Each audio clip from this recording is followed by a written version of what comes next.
Buenas and half a day. On behalf of my fellow self-advocates, we'd like to welcome each and every one of you here today. We are a group of self-advocates who have successfully completed the Self-Advocacy Workshop, which is facilitated by Ginger Porter and Guam CEDDERS.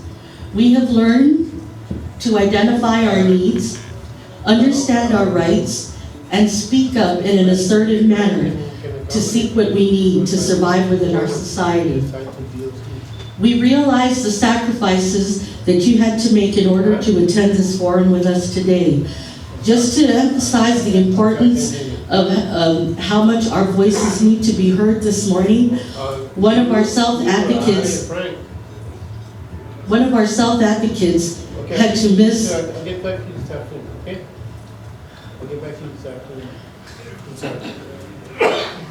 I'm in the meeting right now. I'll get back to you. Again, to emphasize the importance of our voices to be heard today, one of our self-advocates had to miss a funeral of a dear friend this morning. Two other fathers had to miss the promotional ceremonies of their sons. Two of them are from CL Taitano Elementary and one from Jose Rios Middle School. So we're really, really thankful that you're here to join us today. Now I'd like to turn the microphone over to the forum facilitator, Mr. Alan Salas. Buenas. Thank you for everybody who have come and out of their busy schedule. As you see up here on the screen, there are a lot of things that we learned in the Self-Advocacy Workshop. And these are also individuals that have attended the workshop. The first, I'm glad to see DPW. The first individual I'd like to bring up, Mr. Roland Timinglo, to speak about some of the challenges that we've had. Good morning. For those that didn't catch the introduction there, Roland Timinglo is my name. Fighting for my rights is my game. What is yours? Having had to go through almost 6 years battling for something as simple as access to sidewalks, and listening to the testimonies that we're going to hear today, right now, matter of fact, after me, these extraordinary people, my question is really very simple.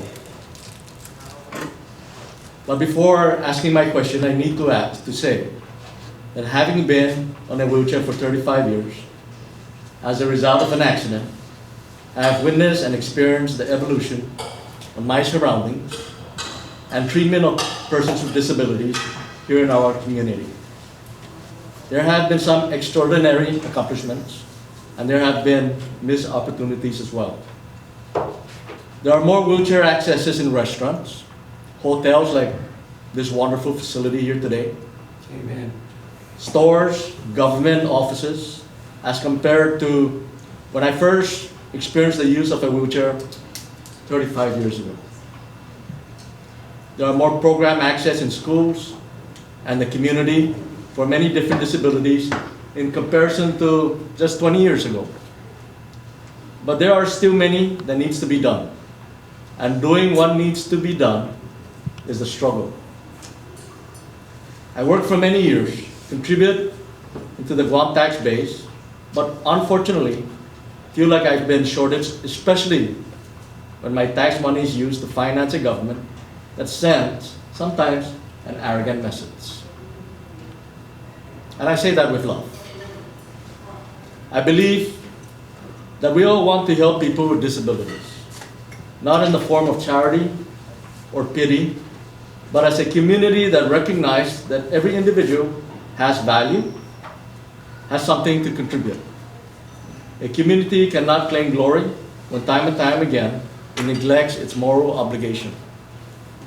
A community that leaves out a sector of its members grows not a garden of happiness, but fertilizes a bitter community. Initially, my question was aimed around my case regarding sidewalk access, as I mentioned earlier, currently in mediation in the District Court of Guam. But through much deliberation, I discovered that my question is really about something deeper. Something that I hope will help restore my trust in government. Something that will help me feel welcome in my community. Something that will alleviate discrimination. Something that will help me reduce the thirst for equality. Something that will help me soften my heart about the injustice perpetrated upon me and others who share my likeness. Something that, when answered, will help calm my temperament so that I could be a better citizen. As you deliberate your response to my question, let your answers be guided whether they reflect a true democracy, one that is committed and passionate to providing all its citizens equal rights, liberty, and justice for all. So, my question is, for whoever the shoe fits, why is it a practice of this government that when a person with a disability has a legitimate concern, for example, something as basic as sidewalk access, a civil rights issue touching on a person's right to liberty, the government, rather than rallying to address the legitimate need, chooses to engage in a drawn-out, stressful, adversarial relationship, using much of its resources to literally torture the complainant, only to be ordered by the courts to comply. That basically ends my presentation. Thank you very much.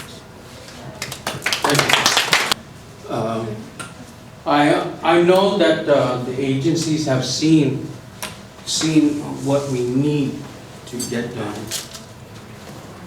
The one thing I'm concerned about is planning. I know that construction companies have to go through your process. I'm just wondering if the process includes the ADA compliance. I'm hoping and I'm praying that these projects have gone through. I do know of a building in an educational institute that was built after the ADA compliant law, and it still sits there. I'm hoping one day that school will, because it's the school that I go to, I'm hoping that they'll see the light, that no matter what, that sore thumb is going to be there. I think that we all know the laws, the federal laws, and we should just try to work it out during the process and maybe improving on the process. Individual from Gura, correct? There were some, I'm going to speak first a little bit about the process that I went through. There's a mainstream, they call it Section 8 mainstream, is that remember, as I recall? Yeah. Well, it was funny that I applied during, when I applied with DISIT or DVR, and excuse me, I always did those things mixed up, I know, but for now, for me, I just put it all, bundle it in one. And of course, you can criticize me about doing that later on. But when I applied for mainstream, they took my application and they said they sent it over there to Gura. And I went through what their counselor had told me. Go ahead and call them up. I called up Gura and I got a strange phone call where they told me, are they telling you that they're getting your house free, or are they telling you, or this and that? And they're bickering from one agency to another. All I asked at that time was to get housing for my family Right now, I'm living on Social Security, which is about $1,000 a month, $500 for the kids. I'm wasting all this money that I could use on my kids' clothing. I'm having to pay rent, and I know that there's this program, Section 8. Now after all this bickering and trying to figure out where my application is, they finally give me a number. I am a number now. 475, I think it is. That's my testimony. About 2 years ago, or 3 years ago, I heard of this thing called the Tri-Agency. So I'm legally blind. I have 2 other siblings that are too. So we decided to go to this conference to learn about what is there for persons with disability. Well, it all sounded fine and dandy. So a year later, 2008, I went to Gura. I received the application from the person that was in charge of the program. She said it's the mainstream program. She said, take it, go to DISIT, process, get all your paperwork. So before I went to DISIT, I got all the documentation that I needed, provided it to them to find out they misplaced my documents. So I had to go back, submit new applications and whatever. And I was told, not through DISIT, but through Gura, that you're gonna get housing in 3 to 6 months. Okay, so I'm like, great. Well, it eventually happened that phone calls to find out what's the status. The person was always in a meeting, never there. So I decided, God, we're not getting through anywhere. So I show up, sign in, oh, the person's in a meeting. Okay, so we're getting nowhere. So now my wife has to take off work for all these times that we go there, which is loss of income now. Eventually, a year goes by, still no answer. Then I finally meet up with the person and says, don't worry, your number like 400. So now I'm a number. So I get frustrated, and I'm renting a place too. And I don't know, sometimes I can't make the rent, and I'm saying, well, I'm just waiting. I'm being told by Gura, I'm gonna get my mainstream voucher and inspection. This is what I'm being told. So finally, all this frustration, I just give up, and then getting into the advocacy program, I'm learning to stand up and talk about how can I get what I need, not what I want. So that's my story. And it's a very emotional thing for me because I don't get along with my sister because of this. Now, my recommendation or solutions as being a self-advocate is, what is the application process? What is the guidelines and requirements? Can you please provide us with that? Can you please communicate with us and tell us, an actual, without going through a answering machine or a number system, what is it that we need to do? Because we are persons of a disability seeking assistance, that these programs are there for us, but it's like a whole big nothing. It's false hopes. So I hope today, by hearing our testimonies, you can address these issues, and maybe, I don't know, the grant writer can increase the funding, because I was told on a proclamation month of Disabilities Awareness Month on the signing that I'm 187. So I said, hun, can you call up, find out what number are we? We couldn't even get through to anyone to tell us what number are we. Then last week I find out, oh, there's a number you can call. And I didn't know also other guidelines that we have to resubmit that we're interested. I never said I wasn't. I'm applied, I'm there. And so I'm 502. And I was told right before March 1st, I was number 1 something, and I'm almost there. So I hope we can just resolve these issues and have better communication, with the clients. Thank you. I just want to emphasize that there is nothing personal with these testimonies. We invited the select government leaders here today, so, to help us and to help us by allowing us to express our needs and to hopefully work together, so we as individuals with disabilities can receive the proper services and in a timely manner. Please understand that there is no negativity here, and I'm not pointing fingers or anything. All I'm asking is for assistance in me personally, achieving my goals. I'm an individual who is legally blind. I applied for and was deemed qualified to receive services at DVR. My quest is to become a blind merchant under the Randolph-Shepard Act. Due to many setbacks, my IPE has been ongoing for over 1.5 years now. And in January, I was told that it was going to be closed due to inaction. And became a little, concerned because it was not due to anything, on my part. I do understand that we did lose the Randolph-Shepard licensing, and it is being reapplied, so things have moved since then. However, my concern was I had a lot of missed business opportunities.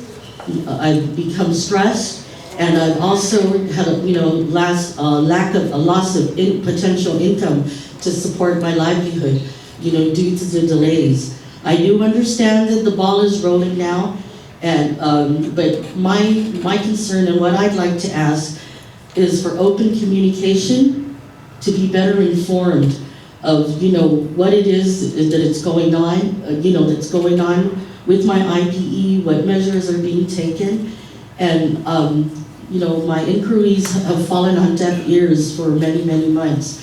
They finally are being addressed now. I still haven't gotten the answers to a lot of my questions, but I am thankful that it is making some headway. I guess my concern is, when we are eligible for these programs, we need to find a way to overcome the barriers that seem to be there. And, I guess open communication is one. And all I needed to know was, what is the delay? What's happening? What's happening? Why? Is there something I can do to expedite it? I did do the research, my own research on what it takes to become a blind merchant under the Randolph-Shepard Act. And, I was told, hey, you need to go get, you need to work with your state licensing agency, which is DVR.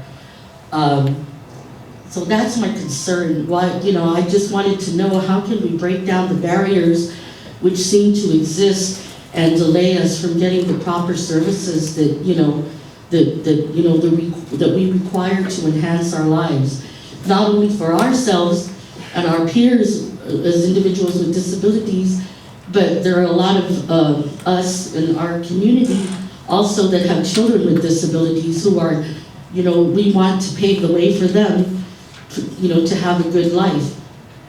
And an ideal world for us, as individuals with disabilities, is to have our needs met and the government agencies to provide the proper services in a timely manner.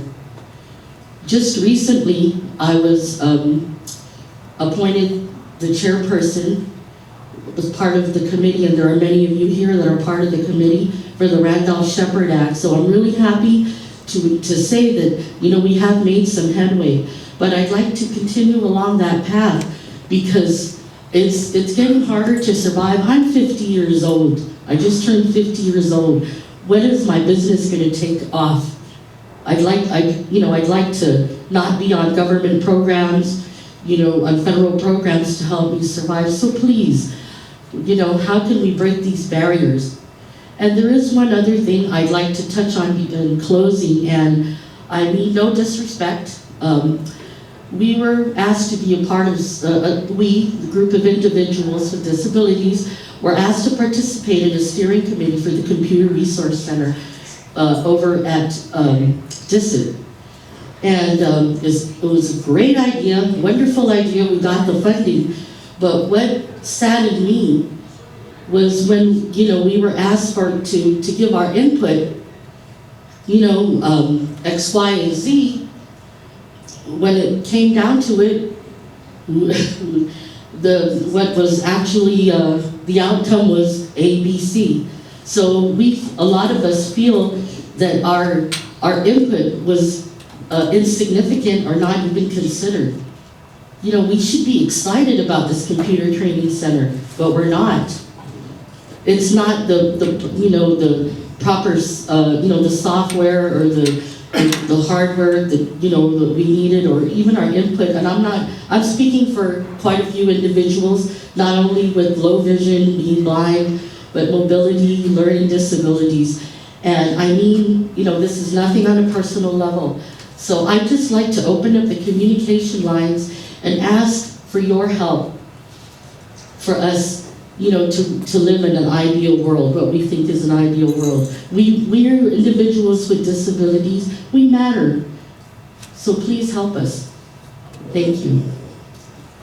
Good afternoon. My name is Gavika Fasomali. I lost my vision in September 2007, and it was hard to stressful and stuff. But November that same year, I was introduced to DVR, and counselor of mine at the time told me that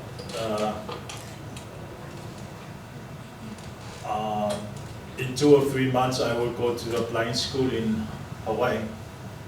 I was very excited because I have nowhere to turn, but at least I have this agency, they can help me. And after 6 months, 9 months, I had to change my counselor because I'm not going anywhere with the counselor that I have. And then 2 months later, they sent me to the blind school in Minnesota. Well, I was excited about that. Come back last year, July, and I was looking forward to go to the massage therapy in Honolulu. Then I told my counselor about that, and I need the device to help me go to this training. And 5 months or 4 months later, there was still nothing provided to me that I needed. And I asked my counselor, I say, you know what, maybe I can make a loan at the GSAT, so they can help me so I can get this device that I need. And my counselor response was, no, that's okay, I'll take care of that. I'll give you the device that you need for that. 10 months later, until now, I still don't receive any device. This device, I need this device because I need a job, and I need to move on. Without this device that I need, I'm not going anywhere. I just stay home. Nothing to do. I can't do anything. But that's why I need this device to get myself a job, to move on. My concern here, I think, is the time they told me and the time they say they're gonna provide me this stuff is.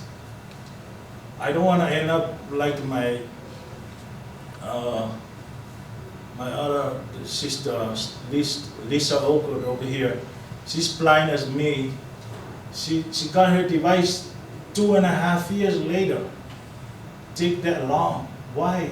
Why it takes so long for us to get this device that we need to get a job, and that's my concern. It takes too long. Thank you very much. But I'll address myself in a different manner. I have 10 years computer experience in troubleshooting, computer builds, networking, and so forth. I wasn't able to continue my business, so I decided, I went through a depression mode. And when I decided to come out of it, when I went to that tri-agency conference, I decided to come up with a company called Lab Computer Service. From there, I discovered, hey, I'm blind. I never used the technology that I knew to help me with my disability. So through research and help from Lee Cruz and my sister Linda, I became a authorized dealer for this region for Freedom Scientific products. So I'd like to address this again to DVR. I have an IPE. I went there and my counselor told me, this is what you need to do. Without any assistance from her, I established my business license, everything. I'm up and running, okay? I told her I want to be an authorized dealer, which I am an authorized dealer already for blind and low vision products. Well, through GSAT, I ended up meeting up with Carla Torres, who asked me to consult with her on a client. I provided a client with a quote within less than a couple of days to DVR as well. Nothing amended to it for 2 months. So they called me back, we need an update on the quote. Okay, I give the quote. Well, it started to get really confusing because I get a phone call saying, how come you didn't know you were awarded a PO? And I don't work for DVR. The GSA calls me and says, how come you didn't know you were awarded a PO? I don't work for GSA, okay?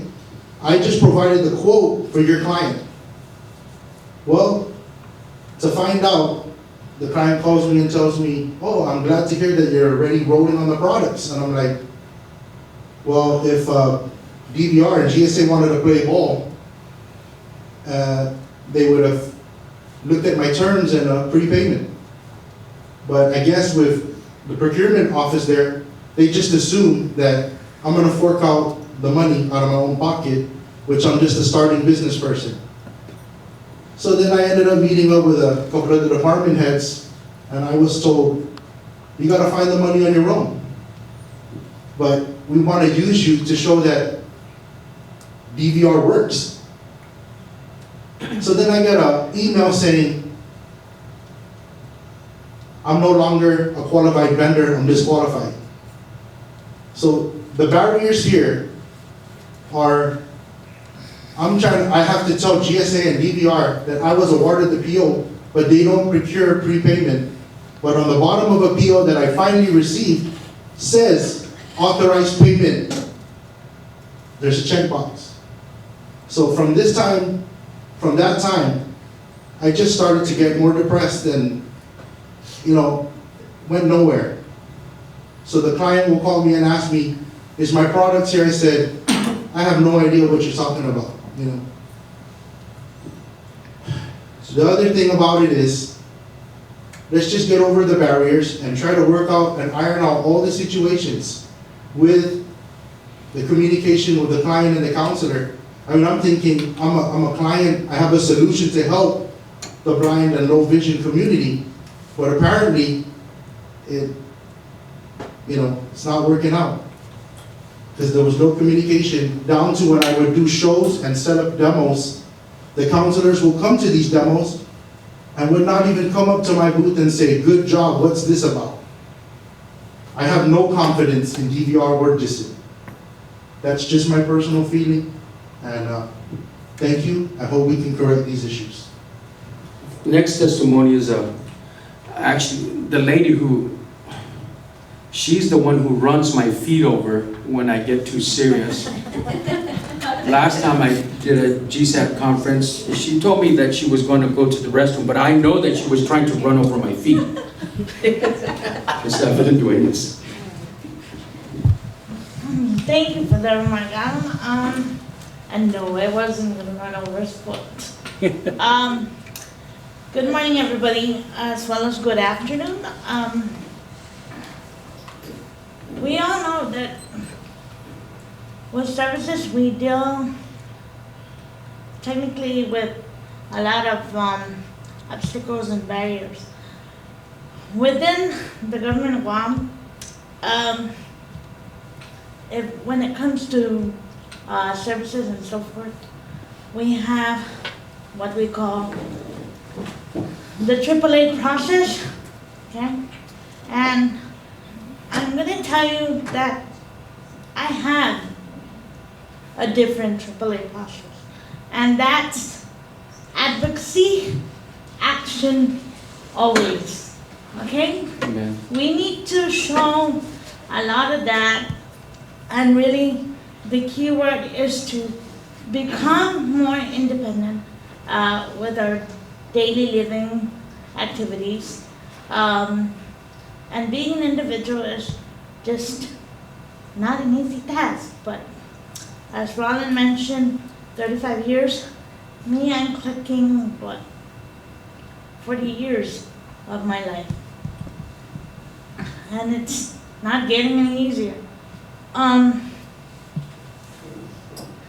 have situations with services. One of course, these are all under the DISIT program. I rely on one of the services that's called respite care services. Since the situation with GovWam on the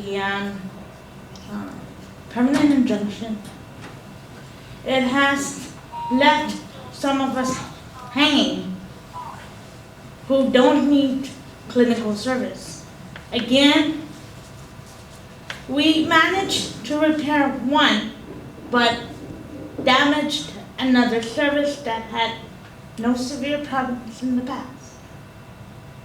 Okay, so now we resolved one problem by taking care of individuals who need clinical services over mental health. Since these course of action, we're told, of course, the entire community as well as individuals with disabilities, that services will not be affected with anyone at all who access service. Well, since the permanent injunction issue, we've been fenced in. Individuals with disabilities who do not need clinical services have been ignored once again and placed in the back burner, where we don't want to be. We want to be a part of the community as a whole and included all the time. Well, I have no access to voice my concerns. They always inform us, go over to DISIT. We go to DISIT, but there's no one there. We can't access social workers or caseworkers, however they can be called, because they're all up in mental health. They instruct us, call. We have no, it's not an easy task to call and not get any response. So with this situation here, as you can all see, we're here. I usually have services because I need assistance with things like this. But because of the situation ongoing and things are being limited, tight, it's very difficult to request. So, we need to find solutions to to resolve these problems. I do understand that everyone's entitled to the services if they're individuals with disabilities, most especially, or have limited mobilities. But we need to look at the picture again, because yes, we resolved the situation that has been ongoing with mental health, but individuals like myself who don't need services such as clinical services are not being attended to. I cannot say whether it's being intentionally done, because it's just that we're prioritizing a lot of things. And to me, as well as other individuals with disabilities, we are all important. We should not be left hanging or just pinpointing that the problem is up at this. No. The problem is not just up at this. The problem is all over. Okay?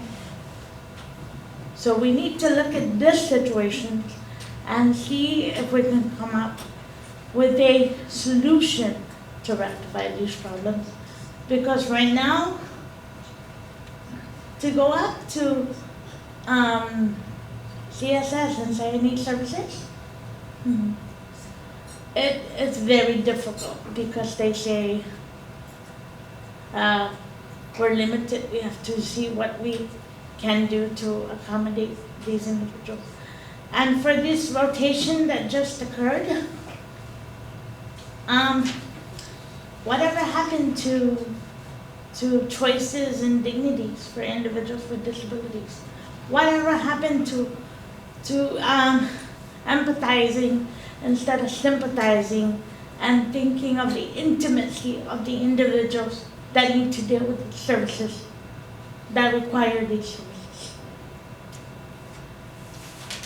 Because I, for one, is not just going to pull any A, B, C, D, E, F, G out in the street and say, hey, come and help me because I need your assistance. No. Every time we rectify one problem, that problem gets disrupted, disturbed, and everything turns. So I'm asking for your assistance along with this whole thing, is please provide teamwork and communication and get these things going. And as Alan mentioned earlier, as well as everyone, we do not need services to be taken over by individuals that are off island rather, and that's fine, we can share it, but don't forget the others who are here, who are already familiarized themselves with it. Absolutely. There was something that was called individualized budgeting, right? Individual They budgeting. had this program called individualized budgeting, in a sense, locally mentioned, Dinanya para Tinilaika. Okay, excuse me for interrupting. We need to gather on. That program worked. Half a day, everyone, and good afternoon, and I thank you for your presence being here today. My issue is regarding respite care. Respite care is a program under the DISID umbrella that assists families who have individuals with disability. So my issue is concerning respite care. What a blessing it has been for me to be under the respite care program ever since 2002. Ever since 2002, I have been assigned to the caregiver, who is Doris Pablo. Doris Pablo is reliable, trustworthy, and a very compassionate caregiver. However, when I found out on March 1st that would all change, because respite care has decided to rotate caregivers, I wasn't very happy about that, which also led me to feeling very frustrated. I immediately got on the phone and spoke to Norbert Ongata and Dale, and also the executive director of Catholic Social Services, Ms. Rapadas. None of them failed to see my point and try to even understand me and my concerns about changing respite, and my concerns about the rotation of caregivers. I did not like that at all. I have also tried to work with them and pleaded with them in asking them if they could just allow Doris to assist me for the month of March, because it was the month of the disabilities, and that I had two major events that I would really need Doris, which was for the Tri-Agency Conference and also the Guam System for Assistive Technology Fair. None of them failed to hear me out and give me that opportunity to even have Doris work with me until then. I was forced to settle for another caregiver, and up until this day I am having difficulties with that. Ever since they rotated caregivers, they have taken my security away and my trust. It is only right that a caregiver and an individual will bond. Why break a relationship between a caregiver and an individual whom they are taking care of when things are going well? I have indicated to Norbert and Dale and Ms. Ropadas that I understand if the caregiver is out because she is sick or she is no longer there, I am willing to make that change. But they still failed to see my point. Then I ended up writing a letter to Mrs. Ropadas, but I still keep getting no response. And it took a while for them to respond. Even until the date that I was given, I told them to respond to me before March 1st. I did not get a response until a week later. I am only asking that my caregiver, Doris Pablo, will be assigned back to me, and that the conclusion would be, before you decide to rotate caregivers, is to rethink this through and consider, is this the best thing for the individuals receiving the service from respite care, or is it just for any other reason? I would like to leave a message for something for all of you all to think about. Imagine yourself on a vacation to a place you've never gone to, not knowing where you're going, the kind of people you're going to meet, and what to expect. Asking yourself, will I be safe? And how would you feel? Thank you. Thank you, Lisa. We're going to have our final presenter today, our self-advocate, Ms. Lee Cruz. Good afternoon, and I'd just like to preface my talk with two things. One is that the last U.S. Census that was taken on Guam showed that 1 out of 4 persons on Guam had a disability. The other is to point out that the Americans with Disabilities Act, as a piece of civil rights legislation, can and may at some point affect each and every one of us in this room. So all of us, we don't know what the future holds. What we're doing, the work we're doing here, may help you one day. And my message to you today is that it's time to get back to the basics. When I say get back to the basics, it is, if that we believe, and I'm holding up the sign for the letter B, if we believe, truly believe that all, the letter A, all men are created equal, not just some men, but all men are created equal, as defined by the Americans with Disabilities Act of 1990, then we would not just be considering following the letter of the law, but we would be considering, more importantly, to follow the spirit of the law. And together, we here in this room can create inclusive communities.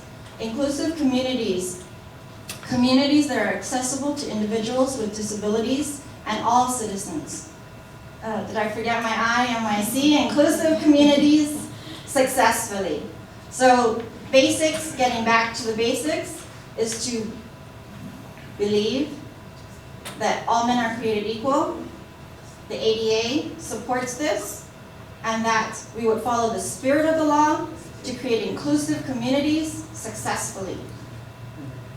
And my particular talk will be focused on Title II of the ADA and on public transportation and accessibility to transportation. Now, who am I to be talking on this topic? I'm an individual with a disability who started out with very poor vision, so I had low vision, and now I'm blind. I've been riding public transportation, public transit for 30 years. And you can figure out my age later. But Lynn and I were classmates, so if you were paying attention. I've ridden the city bus in Geneva to the United Nations to attend a meeting. And I was riding on that city bus with the vice chair of the very working group meeting I was going to attend. I've ridden in a town bus in Kiribati with townsfolk, visiting history professors, and with buckets of live fish. I've even been ferried across the Niger in a 3-man canoe. So I have some experience with transit. I rely on transportation. I rely on public transportation because I'm not able to drive. And unfortunately, I don't have the funds to support daily rides on the taxi. But so I rely on transportation, and transportation really to me is my ticket. It's my ticket to socialization. It's my ticket to future business endeavors. And I'm going away from my scripts. I'm going back to my scripts. So I rely on transportation to get me from point A to point B and everywhere in between. For years, I was able to ride the city bus in Honolulu simply because they have a good system, and their roadways and walkways support the system. Their buses talk, they announce streets, and I generally can tell where I'm at, and I don't encounter too many obstacles on the sidewalks in Honolulu. And I have this hope that one day on Guam, I will be able to ride on the fixed route public transit. And I think that with just some changes to infrastructure in transit, and also infrastructure with roadways and walkways, that this can happen. I don't just think that this can happen, I know that this can happen. And these are my recommendations, some solid recommendations towards this goal. One is to add more stops to the fixed routes. Another is to have buses that talk, buses that announce street crossings, that announce major intersections, and announce approaching stops. Another point is to have accessibility and signage. So accessibility and signage, not just for those like me who would need audio signs, but also for those with low vision who would need large print or high contrast signage. And for people with print disabilities who would need picture signage. And not just on the buses themselves, but on the stops. We should have clearly marked bus stops and bus signage.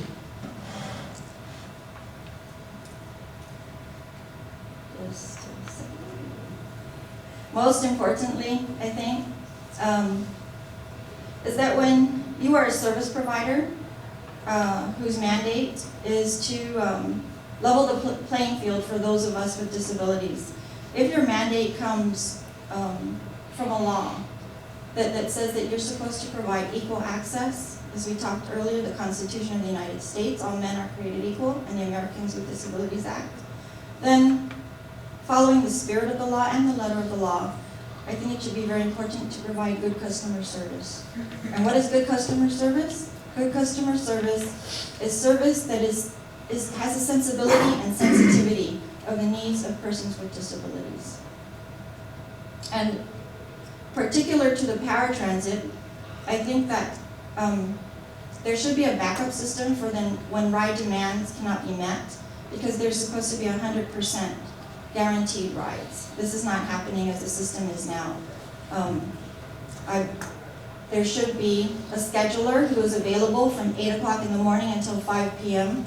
As it is now, during lunch hour, the scheduling shuts down. There should also be staggered hours of drivers so that services can be provided between the hours of 12 to 1:30. Right now, from 12 to 1:30, the bus system shuts down. And, excuse me. And again, I say ultimately really to provide courtesy and respect. Not just when dealing with persons with disabilities, but to all people.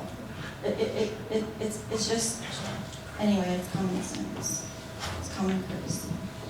Now, as individuals with disabilities, and you've heard it here today over and over again, generally, we are disenfranchised, we are marginalized, we are seen past, we are seen through, we are stared at, and we are invisible.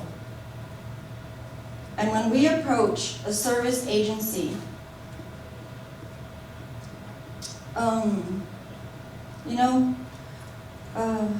we just expect to be treated properly, as I said, with courtesy and respect. And that sometimes when this doesn't happen, after we've tried to get our courage up to bring ourselves out into the world, then it can be debilitating. So imagine the very service provider that's mandated and funded to break down the barriers, to level the playing field, becomes the barrier, becomes the debilitating factor in our lives. This is just not how it should be. I just want to talk here about the day the ADA was signed. The Americans with Disabilities Act was signed on July 26, 1990 by President George H.W. Bush on the South Lawn of the White House. The signing was attended by members of the National Council for the Disabled. This was the lobbying group that brought this legislation into fruition. Later, the group had a celebratory champagne gathering. And at this meeting, at this celebration, there was a moment of silence, and the executive director, Paul Hearn, asked to make an announcement. And what he said is that the ADA will make it so that soon mechanical lifts will be installed in buses, that ramps will be installed in restaurants, and that there will be open doors to places of employment. But this law will not change the heart of the bus driver, it will not change the heart of the restaurant owner, and it will not change the heart of the employer. He paused, and with tears in his eyes, he said, "Here's a toast to changed hearts." And so now I say that laws cannot change the heart of man, but we here in this room, together, we can change the heart of our island. We can change the hearts of our people. And it's time, I'll remind you again, to get back to the basics. It's time to believe again, and rooted in this belief, it is time to act. And through this action, effectuate change for the better. And thank you, each and every one of you, for joining us today. Ladies and gentlemen, self-advocates, we've made history today.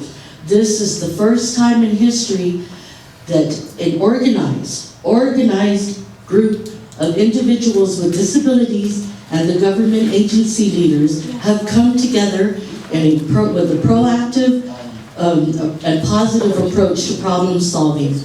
And we hope to achieve our ultimate goal of making our lives a win-win situation.